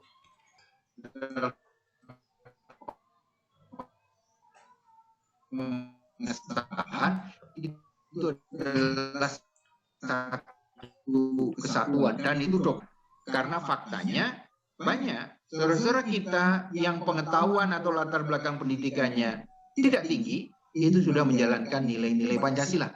Sebaliknya, saudara-saudara kita yang pengetahuannya tinggi, latar belakang pendidikannya tinggi, itu justru melanggar nilai-nilai Pancasila. Nah, yang dimaksud dengan dialog Pancasila dialog kerja adalah bagaimana kata-kata Pancasila itu tidak diutamakan, tetapi praktek nilai-nilai Pancasila menjadi penting. Bagaimana lembaga pendidikan bisa menyemai nilai-nilai kebajikan, yaitu bagaimana relasi guru dan siswa atau pendidik dengan subjek didik itu dilakukan sebuah dialog, sehingga kecerdasan yang ada itu bisa dikembangkan secara utuh, yaitu bagaimana konsep sakti, budi, dan bekti. Ini konsep tahun 1917, Bapak Ibu, bagi yang belum sempat tahu. Itu adalah konsep yang dirumuskan oleh anak-anak muda selevel SMA yang tergabung dalam Trikoro Dharma. Dan mereka kemudian bisa mengembangkan ini dengan bagus. Demikian pula pandangan Gardner di dalam abad 21 ini, di dalam bukunya Five Thinking for Tomorrow, itu jelas. Anak yang tidak akan menguasai disiplin keilmuan tertentu, dia akan menjadi tenaga kasar. Tapi penguasaan disiplin tertentu tanpa menguasai ilmu bidang yang lain, dia akan dikalahkan oleh robot.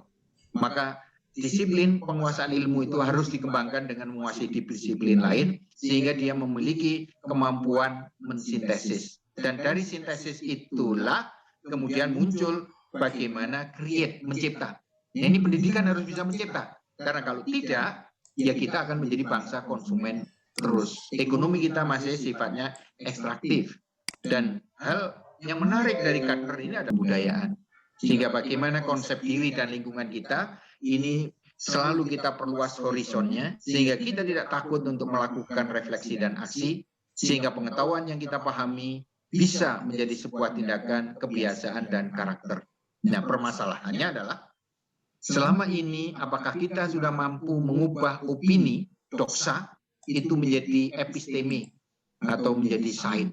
Nah, tujuan kita bagaimana organisasi profesi ini bisa berkembang. Yang terakhir dari saya yaitu bagaimana kehidupan bangsa. Sekali lagi, yang dicerdaskan bukan bangsa, kehidupan bangsa. Konsekuensinya apa? Maka di dalam proses mencerdaskan kehidupan bangsa ini, kita harus menyadari kebesaran kita bukan semata-mata wilayah geografis yang sangat luas, kekayaan alam yang sangat berlimpah atau jumlah penduduk, tetapi bagaimana kita bisa menjadi bangsa yang berkualitas. Integritas moral agar kejujuran dan keadilan bisa kita tingkatkan. Karena kalau orang tidak memiliki integritas, trust, kepercayaan antar sesama elemen bangsa hilang, sehingga modal sosial menjadi lapuk. Nah, disinilah. Tapi yang tidak kalah pentingnya, selain ada toleransi integritas, itu juga perlu ada inovasi. Karena kemajuan sebuah bangsa itu sangat ditentukan oleh inovasinya. Maka disinilah penguasaan dan pengelolaan iptek menjadi sebuah keniscayaan. Dan dari sinilah kita melihat Pancasila tidak hanya dari Bapak Ibu sekalian. Akhirul kalam, wassalamualaikum warahmatullahi wabarakatuh. Salam Pancasila.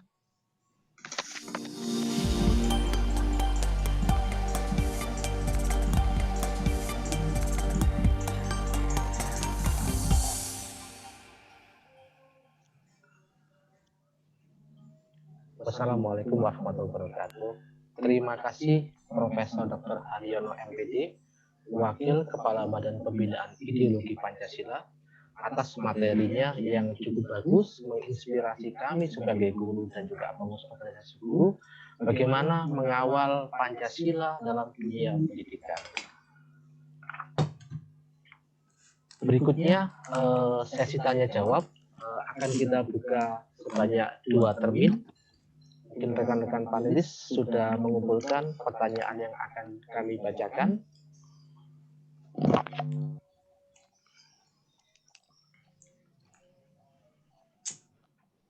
Oke, pertanyaan yang pertama untuk Bapak Amih Al-Humani dari Bapak Iwan Sukma Nurtiar MPD.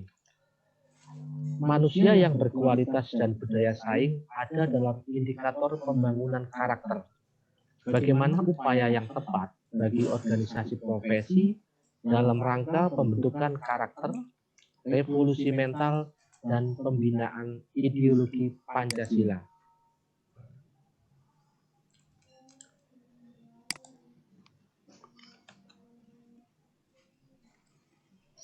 Pak Ami? Langsung dijawab. Yuk, Ya, langsung jawab. langsung jawab, Pak. Iya, makasih Bapak. Menurut saya ini siapa Bapak? Mohon maaf saya keliru. Ya. Saya yang jawab atau Pak Ami, untuk Pak Ami. Oh, Pak Amin, pangapunten Bapak. Aduh, Pak Amin.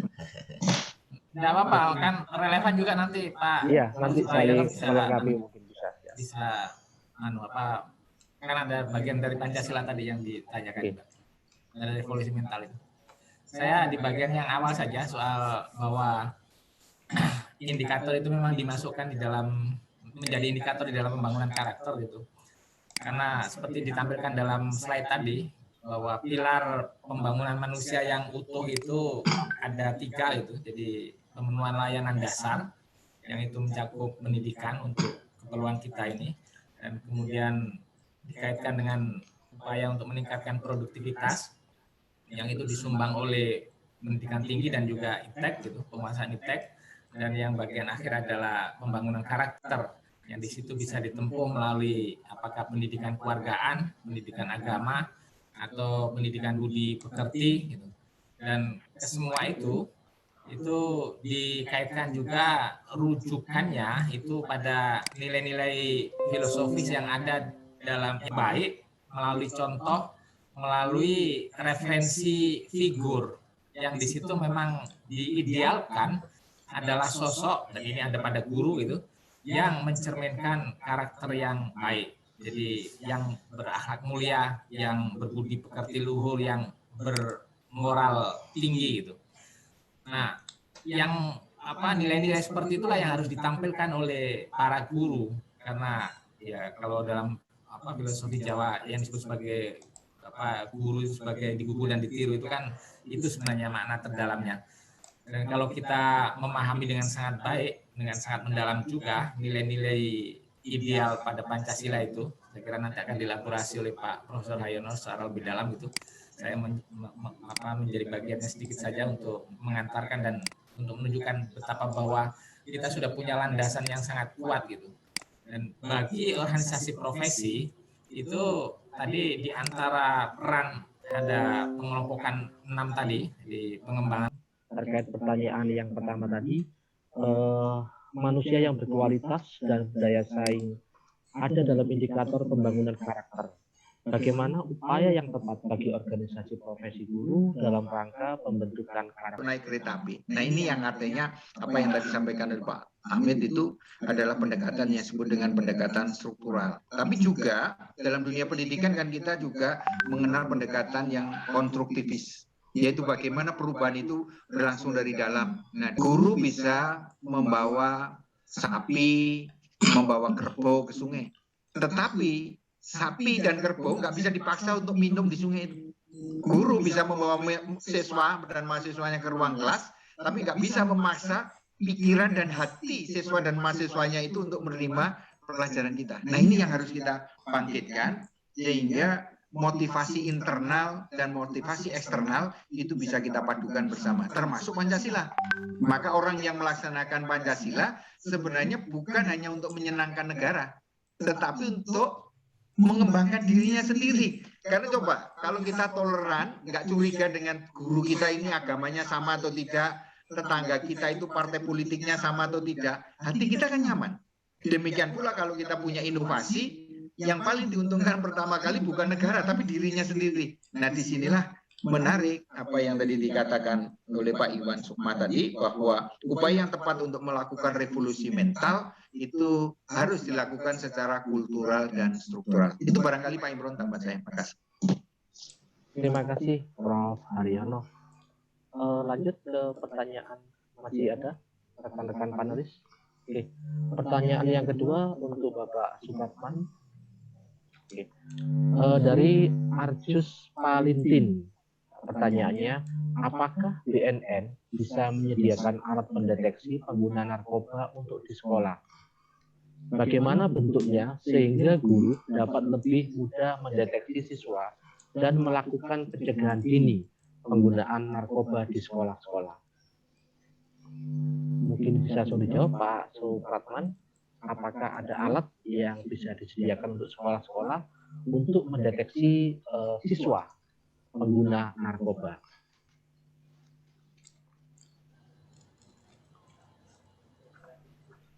Pak Supratman, bisa mendengar suara saya?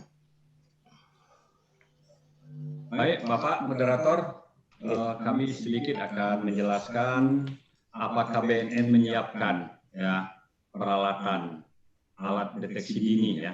Jadi kalau berbicara alat deteksi dini, kita ini sampai saat ini yang berupa IT tentunya kita belum ada, Pak. Tetapi selama ini ya kita selalu mendorong bagaimana sekolah itu bisa menciptakan sendiri alat itu, seperti alat tes urin ya. Dan tentunya harus bekerja sama dengan pihak BNNK. Tadi juga sekaligus saya jawab ada pertanyaan bagaimana mensosialisasikan itu di sekolah. Sesungguhnya Bapak Ibu guru di sekolah bisa menghubungi BNN Kabupaten bagi yang sudah punya BNN Kabupaten. Kalau belum ada BNN Kabupaten yang punya, belum berdiri di situ, tentunya bisa menghubungi atau bersurat kepada BNN Provinsi. Nah, selama kita sudah mendorong bagaimana sekolah itu secara mandiri atau lembaga itu secara mandiri melakukan deteksi dini seperti itu pengadaan tes urin secara mandiri dan bekerja sama dengan pihak BNNK atau BNP ataupun bisa itu dokter-dokter atau rumah sakit yang terdekat. Itu kalau berbicara deteksi dini secara tes urin. Namun yang bisa kita lakukan juga bagaimana mendeteksi dini anak-anak itu terpapar atau tidak. Tentu dari perilaku yang ada, perubahan-perubahan perilaku, bisa berbohong, bolos, dan secara fisik, lihat matanya, badannya kurus, tidak terurus. Tentunya ini harus kita lakukan asesmen. Nah, untuk melakukan asesmen, ya, tentunya kita tetap berkoordinasi ke pihak yang punya kewenangan atau guru BP, katakan guru konseling itu kan bisa melakukan asesmen terhadap anak-anak yang mungkin terpapar yang bisa didorong untuk dilakukan rehabilitasi. Seperti itu, Pak. Terima kasih Pak Supratman. Mungkin Pak Haryono atau Pak Amih mau menambahkan? Atau masih ada pertanyaan? Oke. Langsung untuk pertanyaan berikutnya, silakan yang mau mengajukan live bisa raise hand atau angkat tangan. Nanti tim teknis akan membuka atau unmute rekan-rekan. Oh, masih ada dari Bapak Ahmadi SMPN 44 Jakarta. Dalam paparan disampaikan anak tidak sekolah atau ATS adalah salah satu penyebab terjadinya masalah hukum. Dalam hukum kita, anak-anak dianggap belum dewasa. Karena kondisi keuangan keluarga yang tidak mendukung itu, sehingga anak yang dalam umur yang masih harus sekolah tapi terpaksa harus bekerja mencari nafkah, atau perkawinan usia dini terjadi di umur SMP, umur mungkin di kelas-kelas awal di SMA gitu, atau juga anak yang ya kenakalan remaja atau kejahatan di tingkat anak-anak gitu, yang kemudian karena dia punya masalah hukum lalu terpaksa meninggalkan sekolah. Jadi sebenarnya yang menjadi sumber masalah itu adalah karena lingkungan anak itu yang kemudian dia tadi sampai terseret ke masalah-masalah, bahkan sampai masalah narkoba yang tadi kita kan cukup merisaukan, sangat merisaukan seperti yang dipaparkan oleh Pak Supratman tadi, bahwa banyak sekali yang di kalangan umur sangat muda, remaja, dan mereka anak sekolah itu terlibat kasus narkoba itu. Dan tadi ada motif jahat juga karena supaya masa pemakai, umur pemakai itu bisa lebih panjang, yang ketergantungan pada narkoba itu jika sasarannya itu adalah pada anak-anak usia sekolah. Nah, Bapak dan Ibu sekalian, jadi memang pada anak yang kemudian terlibat atau tersandung masalah hukum, memang undang-undangnya selain undang-undang ya pidana, tapi juga kan ada undang-undang pelindungan anak itu. Jadi situ memang diatur itu. Jadi dalam hal yang seperti ini, pekerjaan pemerintah dari Kementerian Dikbud terutama dan Kementerian Sosial dan juga Kementerian Hukum, dari sisi hukum tentu nanti memberi advokasi atau memberi bantuan hukum gitu, terutama dari Kementerian Pemberdayaan Anak, Pemberdayaan Perempuan dan Perlindungan Anak juga. Jadi sekurang-kurangnya lintas 4 atau 5 kementerian itu, Kementerian Dikbud, Kementerian Perlindungan Anak, Kementerian Sosial, Kementerian Hukum gitu, yang nanti akan membantu secara nanti kasus hukumnya oleh Kementerian Hukum, tapi dari sisi sosialnya itu dibantu supaya anak ini ketika proses hukumnya sudah berlangsung, dia bisa difasilitasi untuk bisa kembali bersekolah. Nah, pilihan untuk kembali ke sekolah itu tidak harus ke sekolah formal, karena kan biasanya kalau anak sudah kelewat umur pada jenjang sekolah itu, pada jenjang pendidikan, katakanlah umur 15 tahun tapi belum tamat SD misalnya. Jadi kan ada keengganan, ada mungkin rasa malu juga anak itu pergi ke sekolah karena tidak lagi bertemu dengan teman sebaya mereka. Jadi tidak harus melalui pendidikan formal atau sistem persekolahan formal memfasilitasi anak tidak sekolah yang karena berbagai macam alasan tadi itu, yang diantaranya adalah karena masalah hukum. Tapi juga bisa pendidikan kesetaraan, pendidikan non formal. atau memberikan pelatihan-pelatihan keterampilan sehingga anak ini ketika dalam umur tertentu yang memasuki lapangan pekerjaan sekurang-kurangnya punya keterampilan dasar gitu. Jadi tidak nol sama sekali, tidak betul-betul membantu gitu loh. Dan yang bersangkutan bahkan untuk pekerjaan-pekerjaan yang sifatnya clerical itu bisa dijalani. Itu yang dipikirkan dan dalam strategi penanganan anak tidak sekolah itu. Begitu Pak Imron.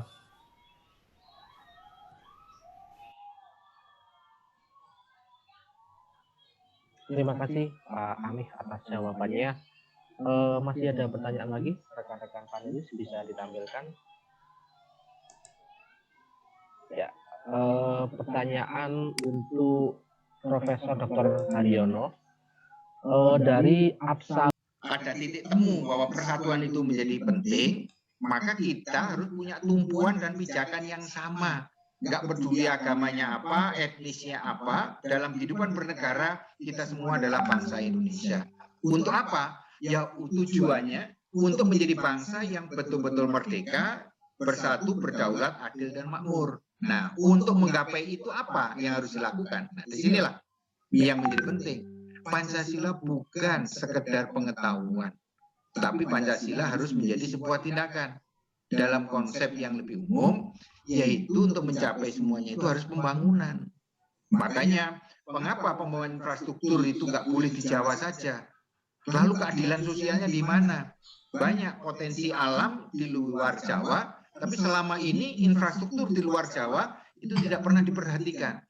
Demikian pula, kalau kita bicara tentang bagaimana Pancasila itu tidak hanya berhenti pada pengetahuan saja. Kami berharap Bapak Ibu Guru itu berkenan membuat laboratorium sosial untuk praktek-praktek nilai Pancasila di lingkungannya. Kebetulan BPIP itu punya partner mitra dengan kampung tematik maupun kampung budaya. Di kampung budaya itu tergabung dalam Japung Nusantara, jaringan kampung Nusantara. Mereka berusaha atau menekankan praktek melestarikan tradisi dan kebudayaan sekitarnya. Karena kalau masyarakat itu masih aktif dan mau melestarikan budaya bangsanya, mereka tidak mudah tercerabut dari akar budayanya. Tapi juga ada kampung tematik, sehingga kampung tematik ini justru mereka nggak pernah bicara Pancasila, tapi mengembangkan sikap hidup gotong royong untuk menjadikan kampungnya itu, yang masuk magot itu adalah telur dari lalat hitam. Dan telur lalat hitam ini sampai usia 4 minggu itu makan terus 24 jam. Maka di sini sampah basah bisa habis, dan kemudian magot setelah 4 minggu bisa jadi makanan ikan, makanan burung, sampai dengan makanan ayam. Nah, ini kan menjadi produktivitas tinggi, ramah lingkungan, kemandirian. Nah, ini yang sedang kami lakukan. Demikian pula yang ada dekat di wilayah Jakarta, itu di Tangerang, itu banyak kampung-kampung mandiri yang luas. Yaitu mereka tidak ngomong Pancasila secara sampah plastik, itu menjadi BBM dan seterusnya. Nah, inovasi-inovasi yang semacam ini penting. Bahkan di Mojokerto itu ada teman namanya Pak Danang, itu yang bisa membuat pola peternakan ayam mini, sehingga jumlah ayamnya cukup 8-10 ditaruh di depan rumah, kemudian dikasih makanan-makanan dan serum-serum yang diolah dari rempah-rempah, itu kotorannya tidak bau. Bahkan yang kami kagum, telurnya itu 5 bulan tidak busuk. Nah, hal ini kan menarik kalau kita jadikan praktek Pancasila bukan berhenti pada omongan, tapi Pancasila menjadi prinsip hidup dan laku hidup. Dan ini bisa terjadi, Bapak. Terima kasih, Pak Imron. Terima kasih Pak Haryono atas penjelasannya. Kita lanjut pertanyaan berikutnya. Sudah ada 3 orang yang akan menanyakan secara langsung atau live. Untuk yang pertama, Bapak Raffi. Mungkin rekan-rekan teknis bisa menghidupkan kamera atau unmute peserta yang akan bertanya secara langsung. Silakan Bapak Raffi, sebutkan nama lengkap dan instansinya. Pertanyaannya mohon singkat dan jelas. Ulang. Oke, lanjut ke yang kedua. Bapak Agus Sila. Bapak Agus Sila, silakan di-unmute mic-nya. Sebutkan nama lengkap dan asal instansinya. Kemudian pertanyaannya singkat, padat, dan jelas. Bapak Agus Sila. Bapak Agus Sila, silakan. Sudah kita sediakan waktu untuk bertanya secara langsung karena tadi Bapak sudah raise hand. Bapak Agus Sila. Oke, kita lanjut yang ketiga. Bapak Angkus Kusnadi dari SMPN 3 Sumedang. Bapak Angkus Kusnadi, sudah kita masukkan di panelis. Silakan bertanya.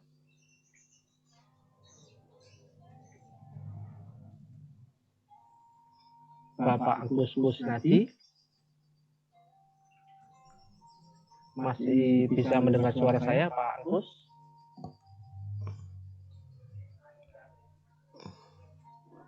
Oke, ada lagi Ibu Dr. Anda Tri Mulyasi ya? Ya, silakan Ibu Dr. Anda Tri Mulyasi kalau mau bertanya secara langsung.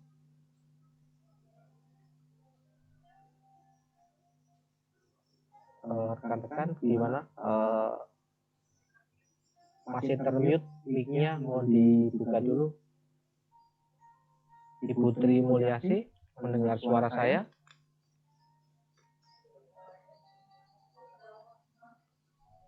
Silakan teman-teman yang raise hand dipilih untuk kita tayangkan pertanyaan secara langsung.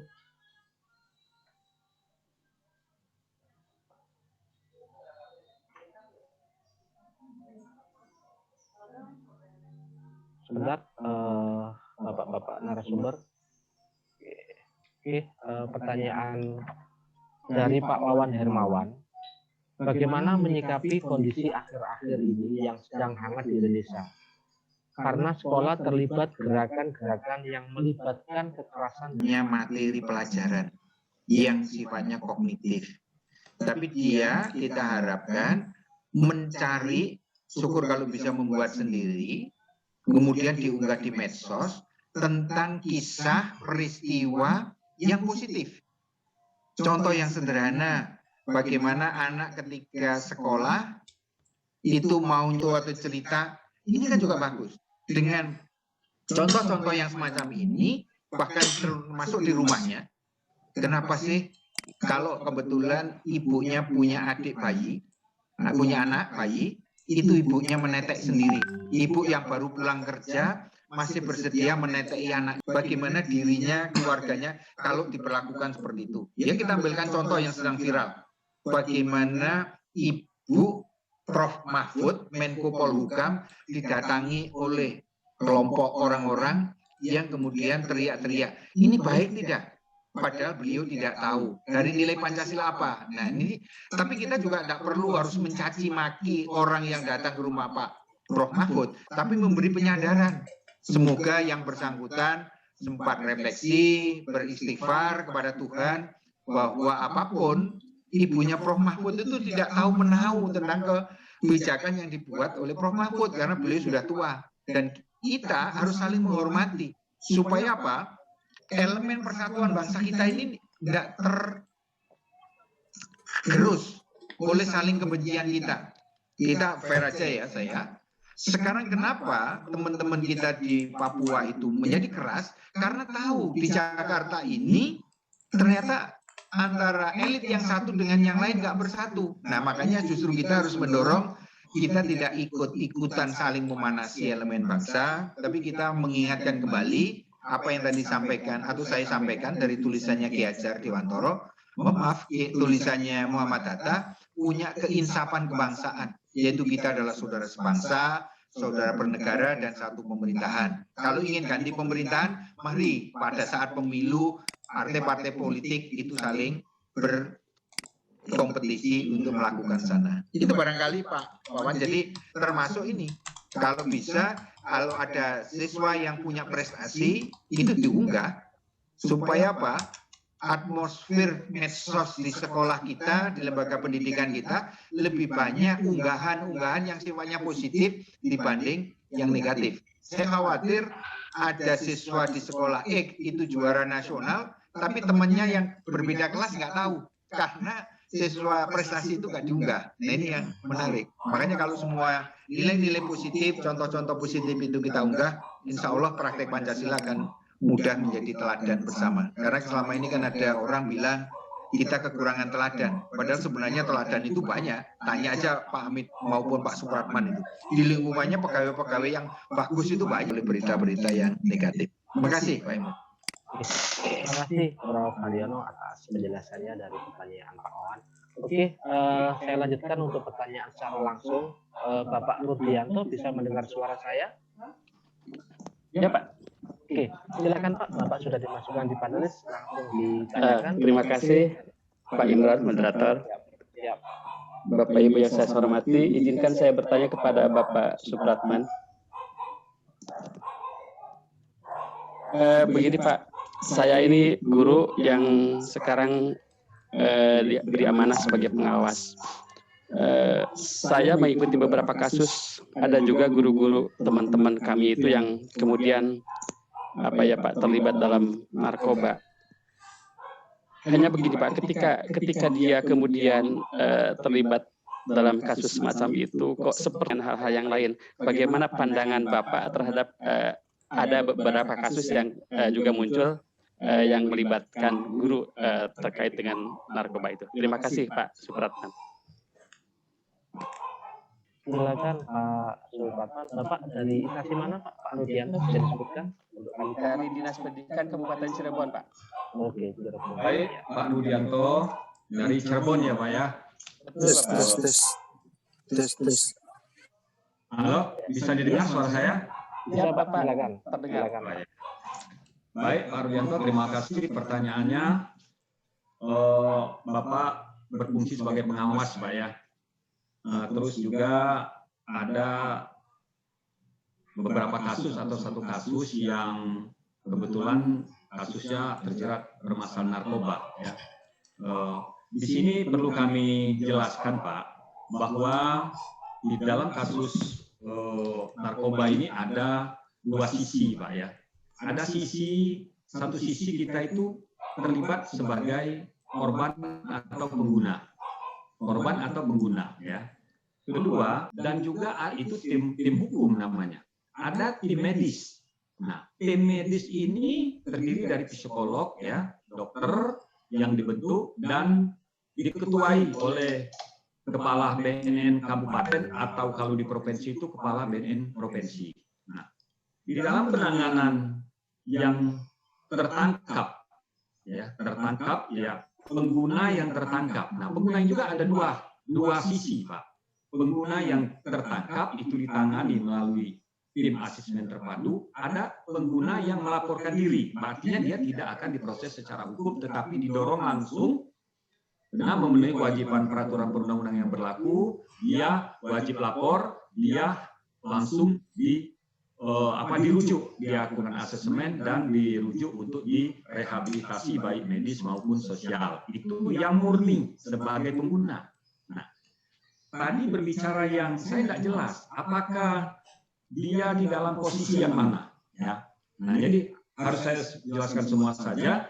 Tapi kalau dia posisi sebagai terlibat dalam entah itu kurir, entah itu bandar, pokoknya terlibat di dalam jaringan, tentu pasal-pasal tindak pidana seperti 112, 114, ya 113 itu yang akan diterapkan. Kita ketahui bahwa ancaman yang terendah itu 1 tahun, ada juga 4 tahun untuk golongan 1 dan seterusnya itu untuk 4 tahun ke atas, bahkan 20 tahun seumur hidup, bahkan sampai dengan hukuman mati tergantung besar kadarnya ya tindak pidana yang dilakukan. Nah, sedangkan yang tadi ada yang dia pengguna, sebagai pengguna tapi juga terlibat di dalam sindikat. Nah, ini yang didorong ke asesmen terpadu. Di situ nanti akan didapatkan, dibuktikan dia pengguna berat, ringan, sedang. Ya, tentu ini juga didorong ke rehabilitasi, namun kena ada bukti atau bibi yang begitu kuat dan diyakini sehingga dia harus melalui proses peradilan. Walaupun nanti mungkin dia mendapatkan hukuman yang namanya rehabilitasi juga dijalani, tetapi proses hukum tetap berjalan. Yang lebih aman itu khusus untuk ini berkaitan dengan anak didik kita. Tadi ada pertanyaan bagaimana mengetahui mencegah dini. Ya kita lakukan misalnya cegah dini itu banyak cara. Bukan hanya dengan tes urin. Dari pengamatan guru-guru BP itu bisa diketahui perubahan fisik, perubahan perilaku. Nah setelah itu mungkin dikelompokkan, kita koordinasi ke pihak tertentu, dilakukan konseling. Biasanya anak-anak akan ketahuan, akan mengaku bahwa dia, kalau dia coba pakai, cukup kita lakukan konseling dengan beberapa kali. Kalau dia sudah teratur pakai, artinya dia harus direhabilitasi sesuai dengan program pemerintah secara gratis. Bahkan kalau pecandu, itu mungkin programnya sampai ke pasca rehabilitasi. Jadi, kalau ada perlakuan yang tidak wajar dikaitkan dengan ya semuanya itu kan ada azas praduga tak bersalah Pak ya. Sebelum itu divonis hakim, mungkin perlakuan yang berlebih itu tidak layak juga dilakukan. Namun secara psikologis, kalau seorang pendidik terpapar atau ikut di dalam jaringan, bukan hanya kediri guru ini, banyak hakim juga ada, pihak aparat polisi kita, jaksa segala macam banyak yang terlibat di sini. Bahkan beberapa ya penyelenggara negara yang terlibat di dalam penyalahgunaan narkoba ini juga banyak. Jadi artinya tentu penerapannya sesuai dengan prosedur hukum yang berlaku. Namun secara psikis kita sebagai publik figur tentunya agak mungkin merasa agak lebih disorotin. Mungkin itu Pak Rudiatro jawaban saya. Terima kasih. Terima kasih. Terima kasih Pak. Lanjut ke pertanyaan berikutnya. Ada Pak Hamzah. Pak Hamzah bisa mendengar suara saya? Tes. Pak Hamzah Cantik. Pak Hamzah bisa mendengar suara saya? Cek. Pak Hamzah. Ya, saya bisa mendengar Pak. Oke, Bapak mau sebutkan nama lengkap dan instansinya, pertanyaannya yang jelas dan padat atau ringkas Pak ya. Silakan. Ya. Waalaikumsalam. Nama saya Hamzah dari SDN Cantik, Kecamatan Rajabasa, Lampung Selatan. Yang saya akan tanyakan Pak mengenai kesenjangan belajar ini Pak. Kurikulum yang dibuat itu kan harus kami jalankan dengan sepenuh hati dan harus kami terapkan. Tetapi kami yang di daerah ini Pak sangat terkendala dengan fasilitas yang ada. Bagaimana kami bisa memenuhi apa yang dianjurkan oleh pemerintah, sementara fasilitas di daerah itu sangat kurang. Contoh di SDN Cantik Pak, bangkunya saja banyak yang sudah termakan rayap, kemudian pelajaran daring yang saat ini dijalankan, kami juga banyak masyarakat yang tidak memiliki HP gitu Pak. Jadi kebijakan pemerintah pusat dengan pelaksanaan di daerah ini terjadi perbedaan yang sangat jauh, sementara kami harus menyesuaikan bagaimana kami di daerah ini minimal walaupun tidak 100%, tetapi kami bisa mencapai ya hampirlah 100% agar apa yang digariskan dari pusat tersebut dapat kami laksanakan dengan sebaik-baiknya. Itu saja Pak pertanyaan dari saya. Assalamualaikum warahmatullahi wabarakatuh. Waalaikumsalam. Terima kasih Pak Hamzah Cantik dari Lampung. Mungkin yang sesuai untuk menjawab adalah Bapak Amih ya, karena kita tahu memang disparitas Pulau Jawa dengan luar pulau ada beberapa perbedaan, terutama di bidang pendidikan. Nah itu langkah konkretnya seperti apa agar pembangunan manusia yang unggul ini bisa merata. Pak Amih mungkin bisa membantu menjawab. Terima kasih Pak Hamzah. Jadi itu informasi penting kami peroleh dari pertanyaan Bapak tadi yang sekaligus menegaskan bahwa problem kita yang tadi kami sampaikan terkait soal teknologi divide dan juga digital terluas sampai menjangkau apa yang disebut sebagai last miles gitu. Jadi sejauh yang itu secara teknologi bisa dilakukan. Nah, saat ini bahkan untuk provider dari berbagai macam, apakah dari Telkom, apakah dari mana yang lain gitu, itu ada beberapa titik yang memang tidak bisa dijangkau karena alasan infrastruktur TIK-nya belum tersedia dengan baik. Nah, TIK itu syarat pokok, infrastruktur TIK itu syarat pokok supaya koneksi dan teknologi internet bisa disambungkan ke daerah-daerah atau wilayah-wilayah yang di situ masih belum mendapatkan sambungan itu. Nah, itu ditugaskan kepada Kementerian Kominfo gitu, dan saya kira yang sebatas yang bisa dilakukan untuk jangka pendek oleh Kementerian Dikbud antara lain tadi dengan fasilitasi soal pembagian paket data itu dan juga penggunaan pos secara lebih rileks gitu untuk supaya bisa juga dibagikan kepada siswa-siswa yang membutuhkan. Tapi dari sisi tadi soal connectivity itu tidak bisa diselesaikan oleh kebijakan temporer yang sekarang ini sudah dilakukan oleh Kementerian Dikbud, karena itu butuh waktu yang agak lama karena menyiapkan infrastrukturnya. Nah, itu yang sedang dan terus-menerus dilakukan oleh pemerintah, terutama melalui Kementerian Kominfo itu, dan juga akan dibantu oleh Kementerian PUPR itu dan juga Kementerian Perhubungan. Tapi yang menjadi lokomotif atau institusi penggeraknya itu adalah Kementerian Kominfo. Gitu, Pak. Iya, makasih Pak. Terima kasih Pak Amit atas pemaparannya. Berikutnya pertanyaan Ibu Murni Lydia, bisa mendengar suara saya? Ibu Murni? Ya, silakan sebutkan nama lengkap dan instansinya dan mohon sampaikan pertanyaan singkat, padat dan jelas kepada siapa yang ditanyakan. Silakan Ibu Murni. Ya, terima kasih Pak.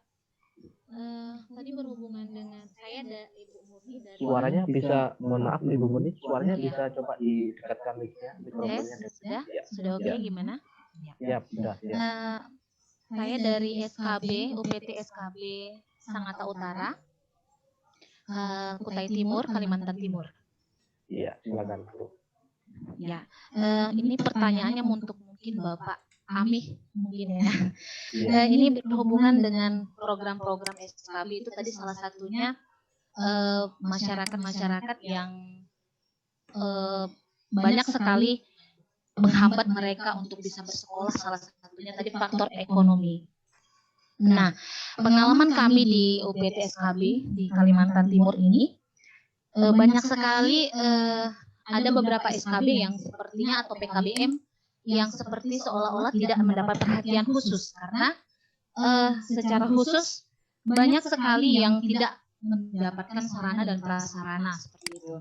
Bahkan beberapa tahun terakhir ini, 2-3 tahun terakhir ini, bahkan untuk dukungan dana dari daerah juga kadang-kadang dikurangi setiap harinya, setiap tahunnya.